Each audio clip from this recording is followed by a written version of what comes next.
For over a decade, the entire startup world has been obsessed with one thing: hunting for unicorns.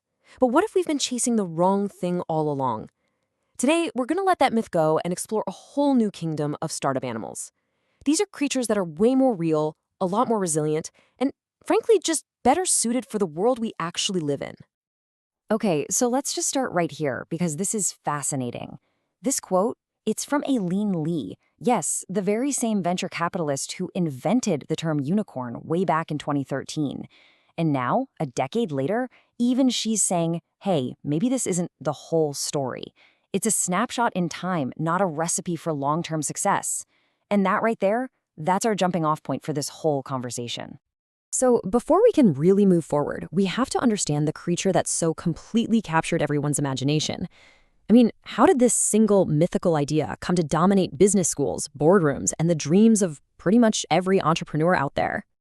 So, here's the classic definition, right? A unicorn is a private startup, usually in tech, that hits a valuation over $1 billion. The name itself just screams magic and rarity.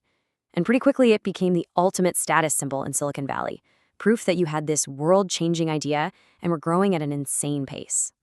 And this obsession created a very specific playbook.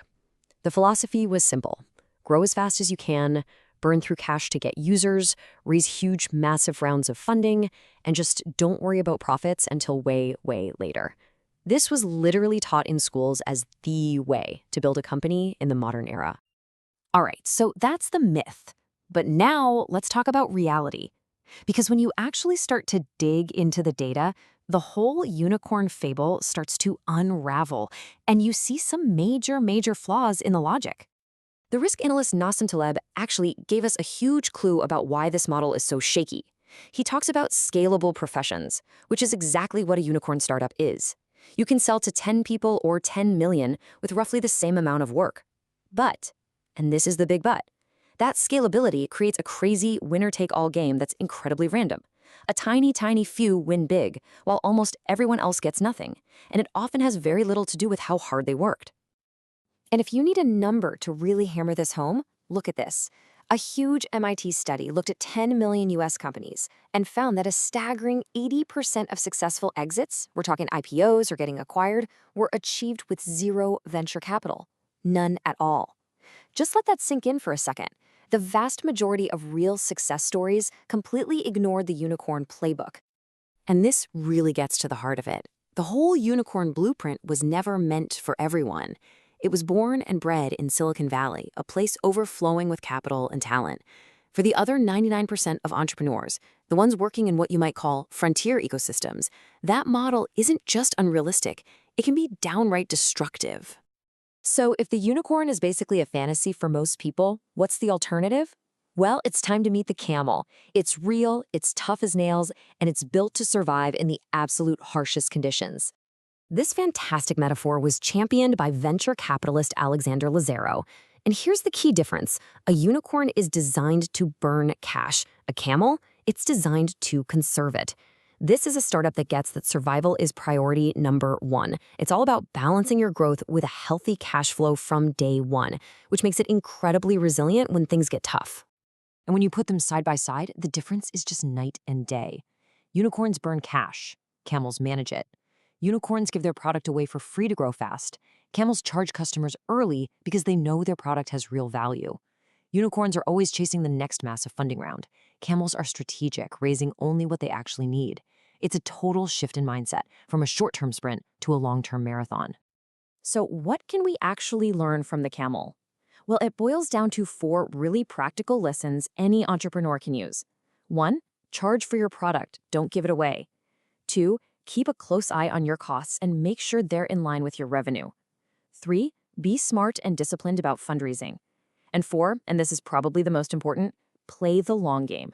Prioritize survival above all else, because that's what gives you the time to adapt and truly succeed. But, a company doesn't just become a resilient camel overnight. Before it can get there, it has to survive its earliest, most fragile stage.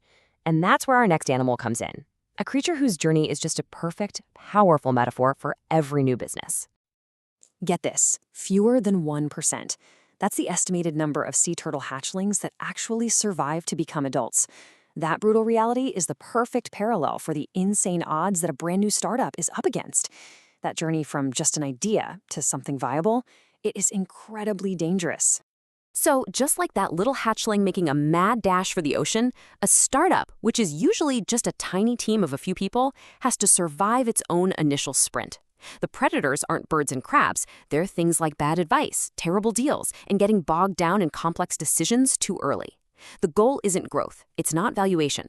The single overriding goal is survival, period. Just make it to the ocean, that point where you have a real product that people actually want.